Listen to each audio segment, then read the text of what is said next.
ओम शांति, ओम शांति, ओम शांति। तो कल बाबा ने क्या बताया हमें? अव्यक्त महावाक्य थे।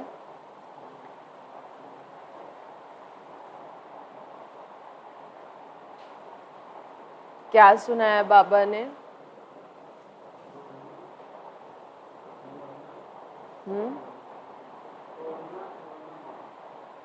तोड़ना, जोड़ना, मोड़ना। और क्या सुनाया बाबा ने?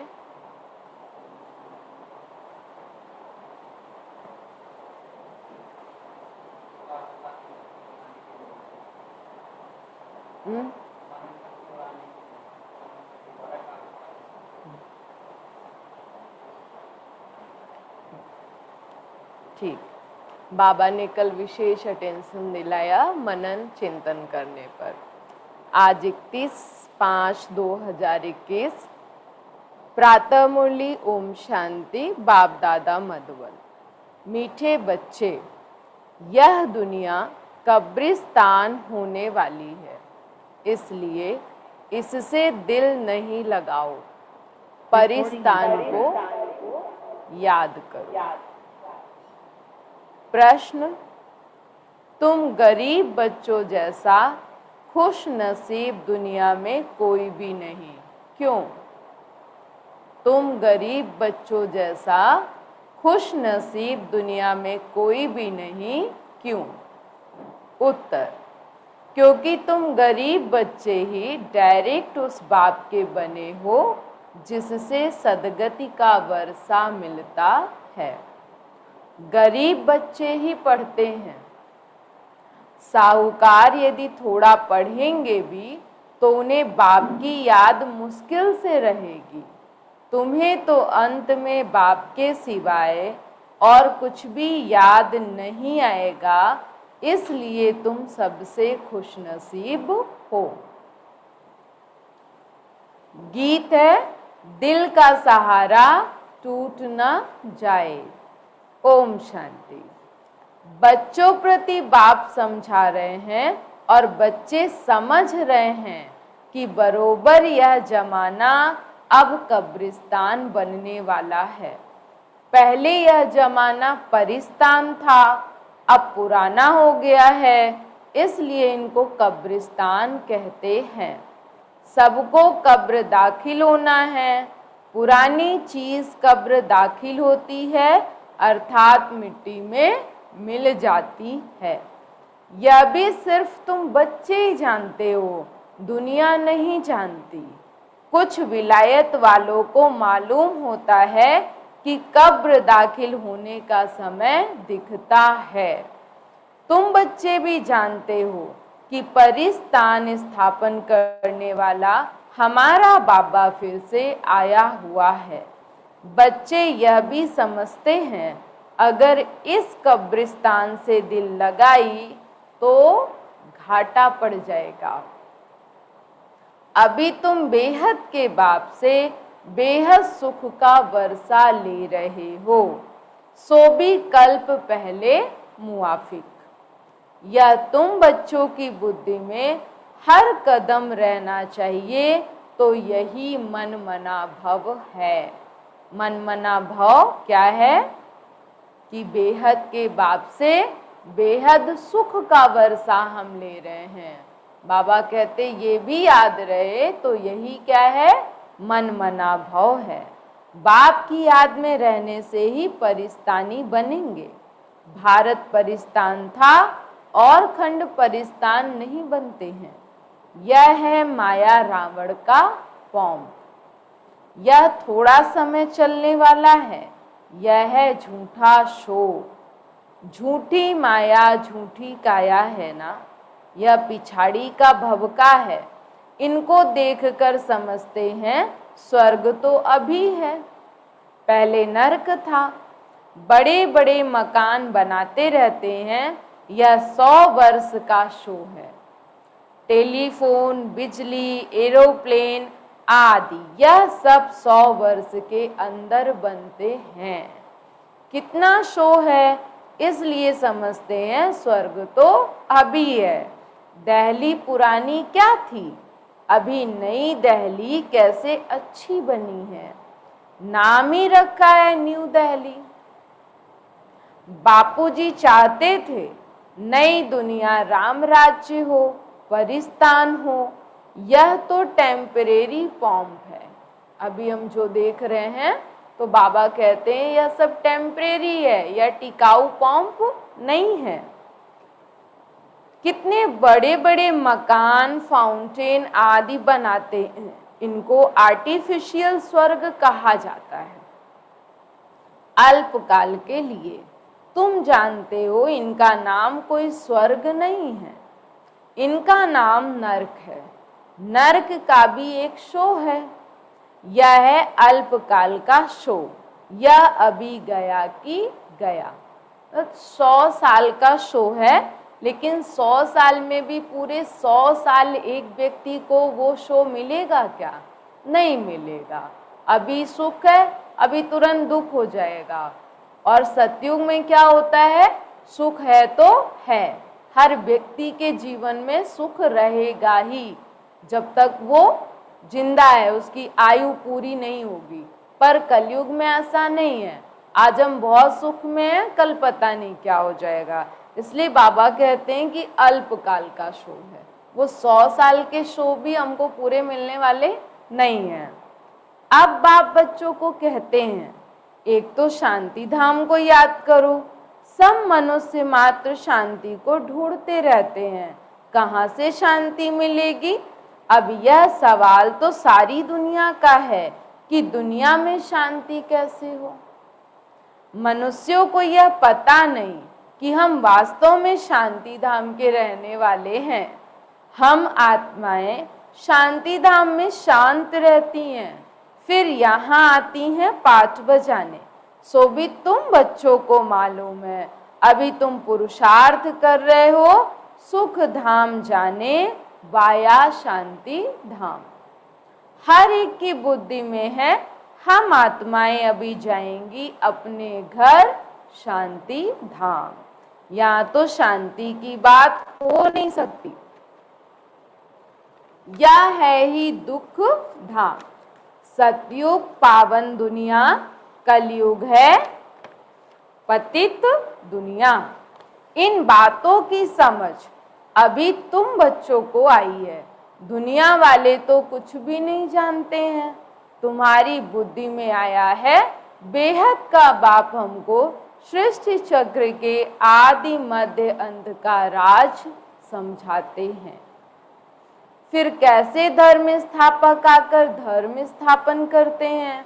अब सृष्टि में कितने अथाह मनुष्य हैं, भारत में भी बहुत हैं। भारत जब स्वर्ग था तब बहुत साहूकार थे और कोई धर्म नहीं था। तुम बच्चों को रोज रिफ्रेश किया जाता है, बाप और वर्षे को याद करो। रिफ्रेश होने की टॉनिक क्या है हमारी?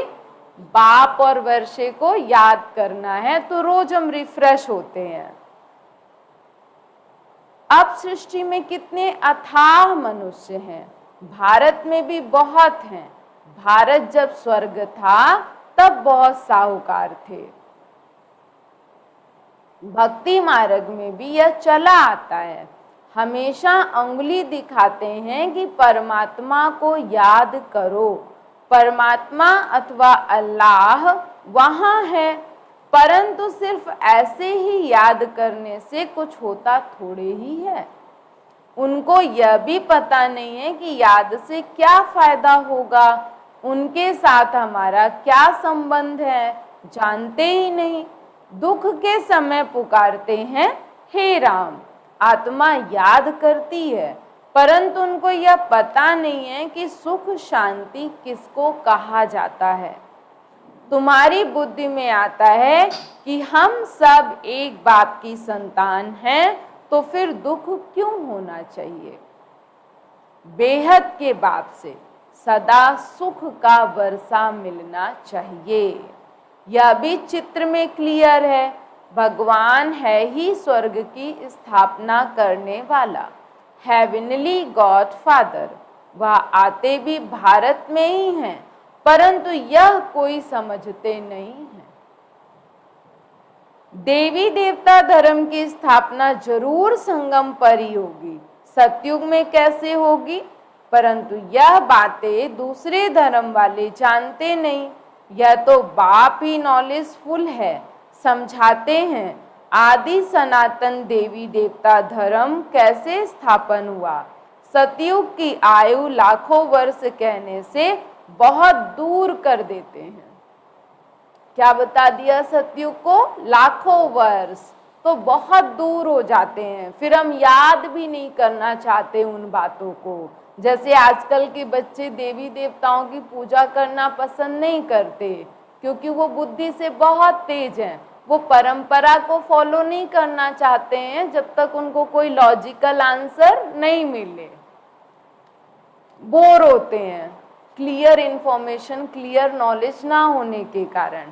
तो क्लियर क्यों नहीं है? क्योंकि हम ही ने लिख दिया लाखों वर्ष, तो बहुत पुरानी बात हो गई, इंटरेस्ट कम हो गया। इसलिए बाबा बता रहे हैं कि क्या कह दिया हमने? लाखों वर्ष कह दिया तो बहुत दूर कर देते हैं। तुम बच्चों को चित्रों पर ही समझाना है। भारत में लक्ष्मी नारायण का राज्य था, इन्होंने कैसे कब यह राज्य पाया यह नहीं जानते, सिर्फ कहते हैं यह सतयुग के मालिक थे। उनके आगे जाकर भीख मांगते हैं तो अल्पकाल के लिए कुछ न कुछ मिल जाता है। कोई दान पुण्य करते हैं, उनको भी अल्पकाल के लिए फल मिल जाता है। गरीब पंचायत के मुखी को भी इतनी खुशी रहती है जितनी साहूकार मुखी को। गरीब भी अपने को सुखी समझते हैं। बॉम्बे में देखो गरीब लोग कैसे कैसे स्थानों पर रहते हैं। तुम बच्चे अभी समझते हो भल करोड़पति हैं, परंतु कितने दुखी हैं। तुम कहेंगे हमारे जैसा खुश नसीब और कोई नहीं, हम डायरेक्ट बाप के बने हैं जिससे सदगति का वर्षा मिलता है।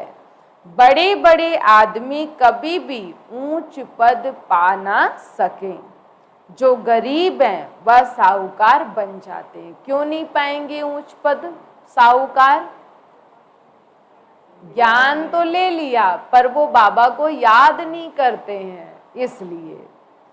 पढ़ते तुम हो, वह तो अनपढ़ हैं, करके थोड़ा पढ़ेंगे भी तो भी बाप की याद में रह नहीं सकते।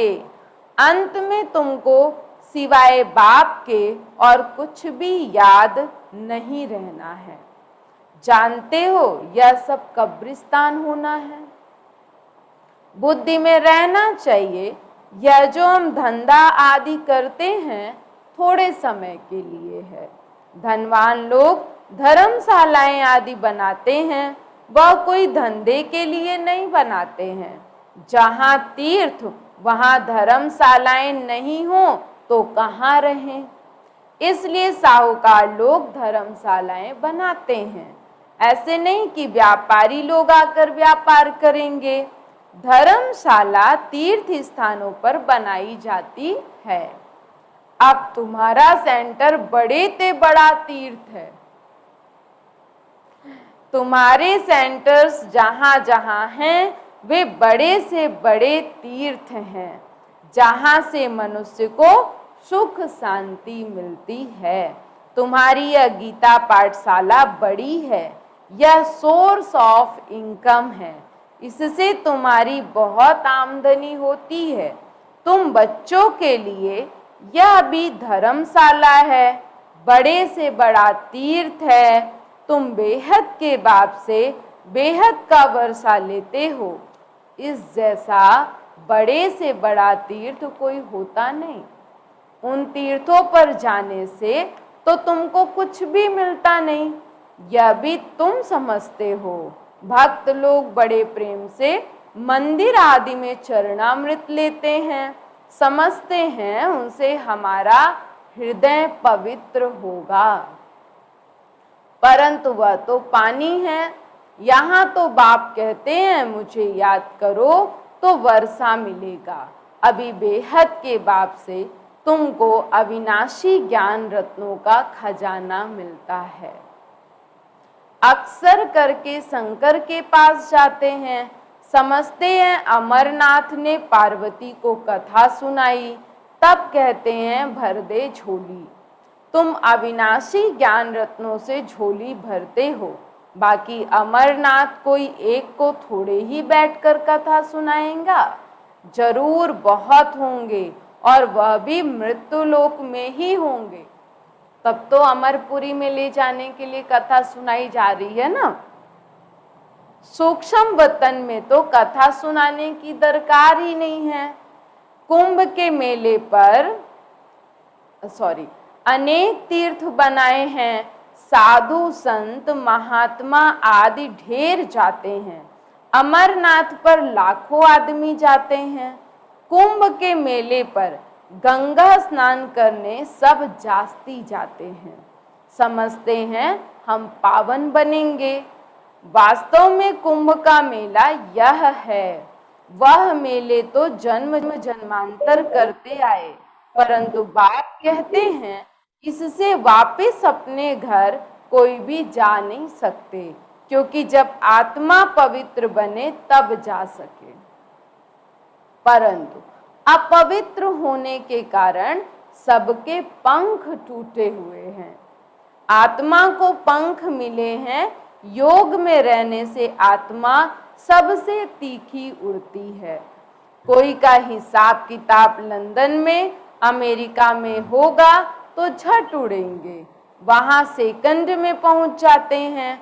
लेकिन मुक्ति धाम में तो जब कर्मातीत हो तब जा सके। वहां के लिए कोई डायरेक्ट एरोप्लेन नहीं है कि हम बैठेंगे और मुक्ति धाम में पहुंच जाएंगे। वहां की जो एरोप्लेन है वो आत्मा की है, योग के पंखों से हम उड़कर जाएंगे। तब तक यहाँ ही जन्म मरण में आते हैं। जैसे ड्रामा टिक टिक हो चलता है, आत्मा भी ऐसे है, टिक हुई यह गई। इन जैसी तीखी और कोई चीज होती नहीं है।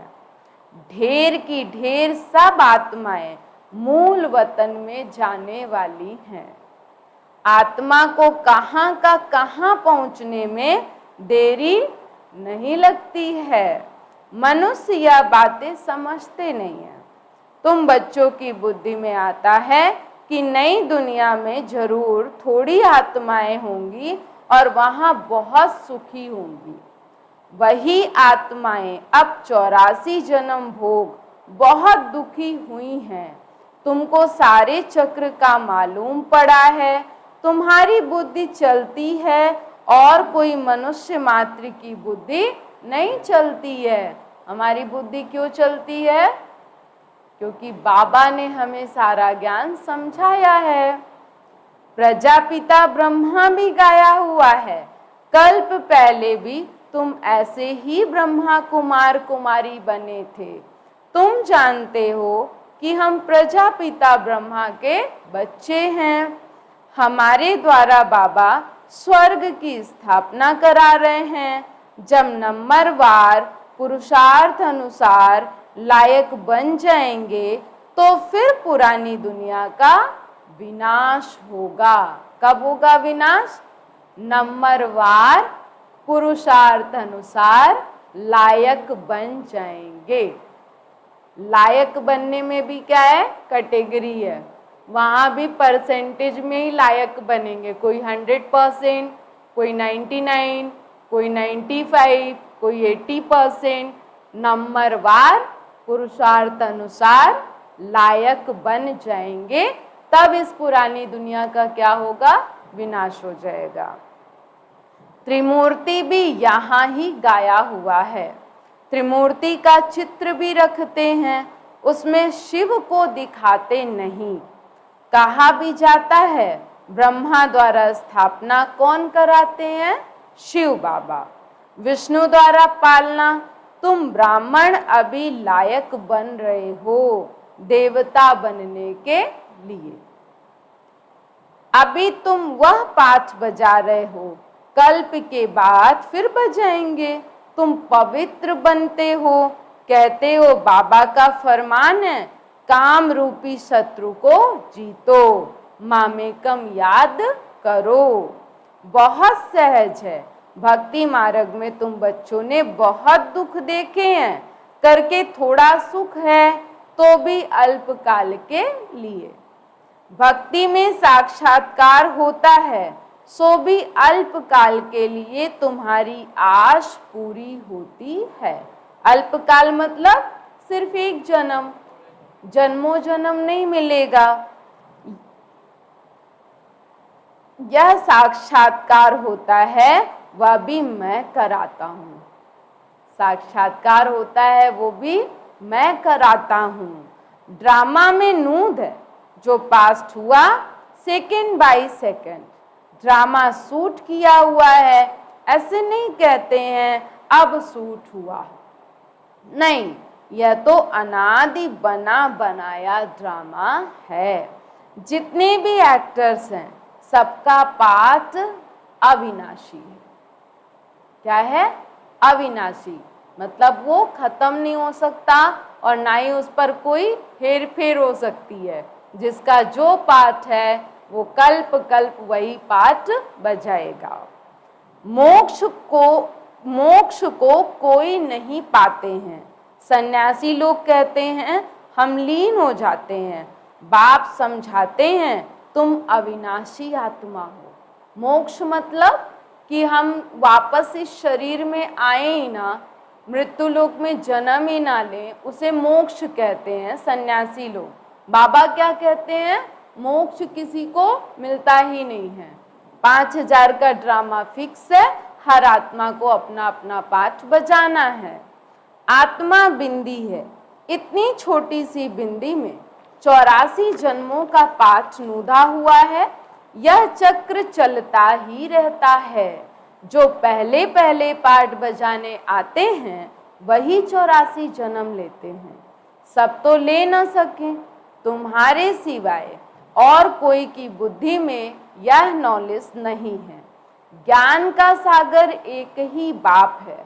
तुम जानते हो हम बाप से वर्षा ले रहे हैं। बाप हमको पतित से पावन बनाते हैं, सुख और शांति का वर्षा देते हैं। सतयुग में दुख का नाम निशान नहीं होता। बाप कहते हैं आयुष्मान भव, धनवान भव।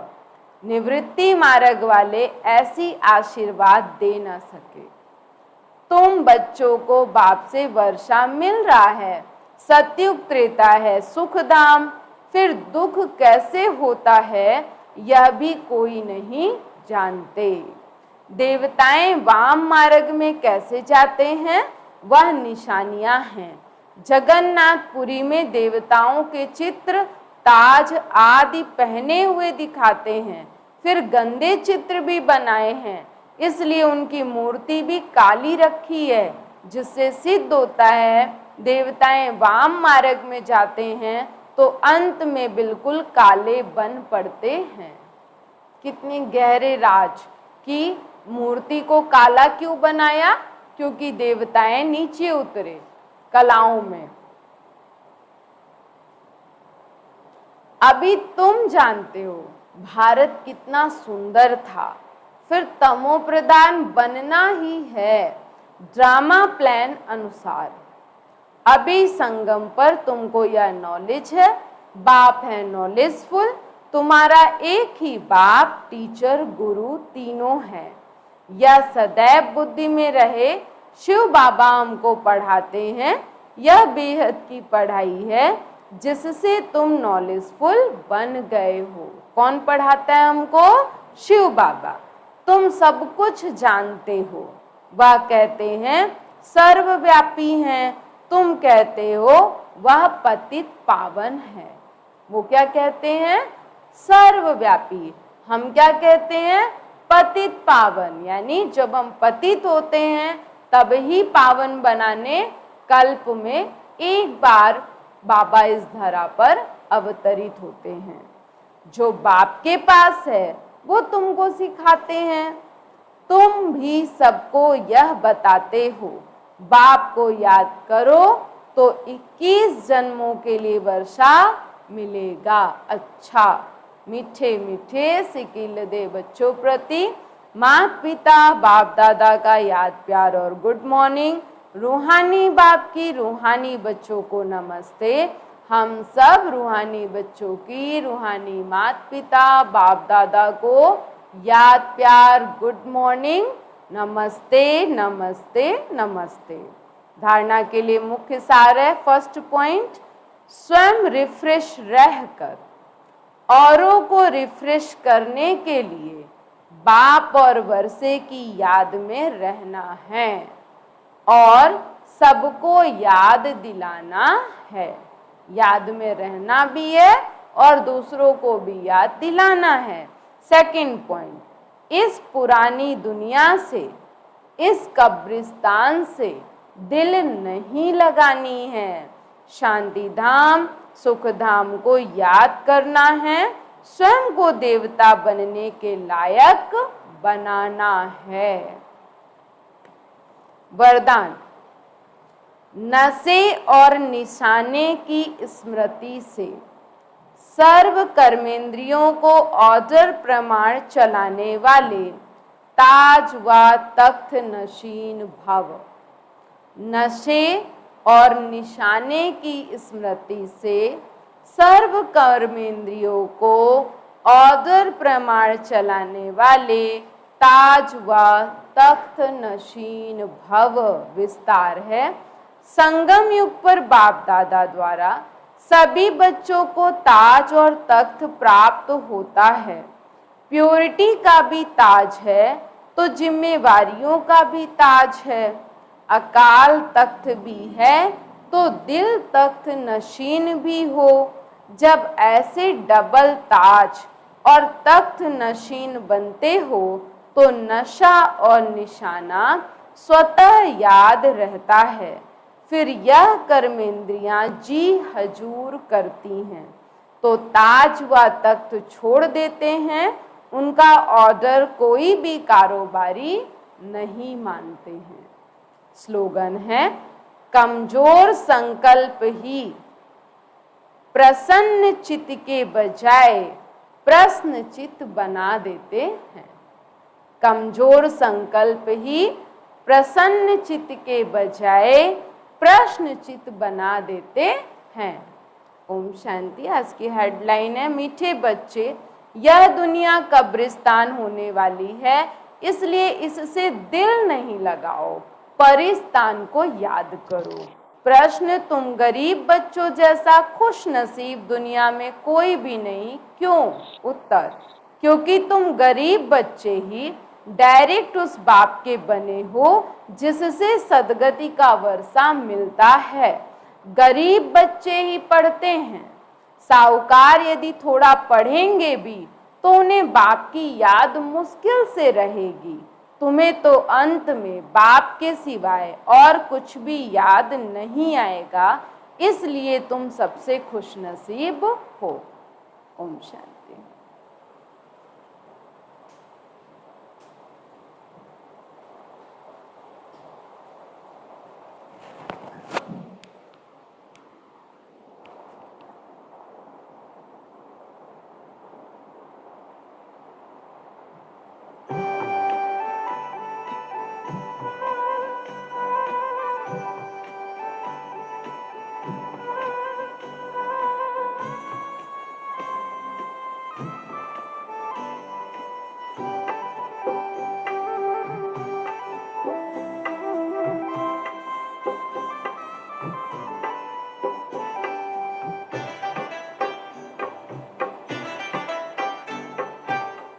आरज़ू है आप पर अपने को अब अर्पण करें।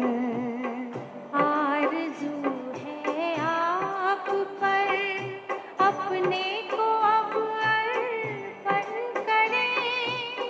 आपके कदमों पे चलकर नाम हम रोशन करें।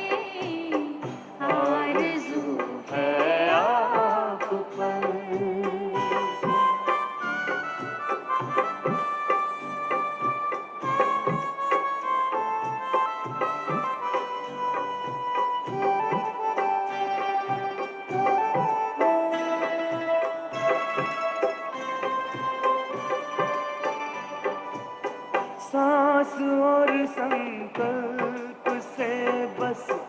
आपके गुणगान हो।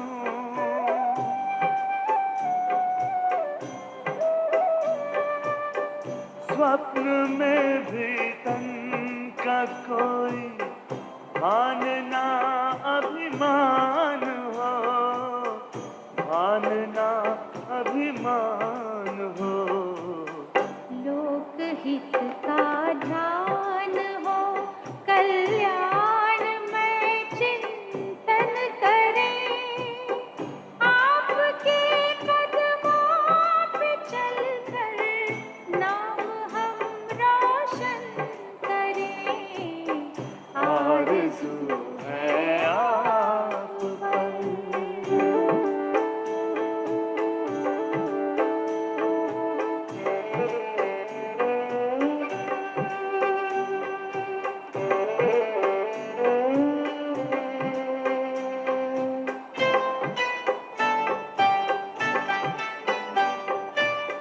हम करें निष्काम सेवा, आपके होकर रहें।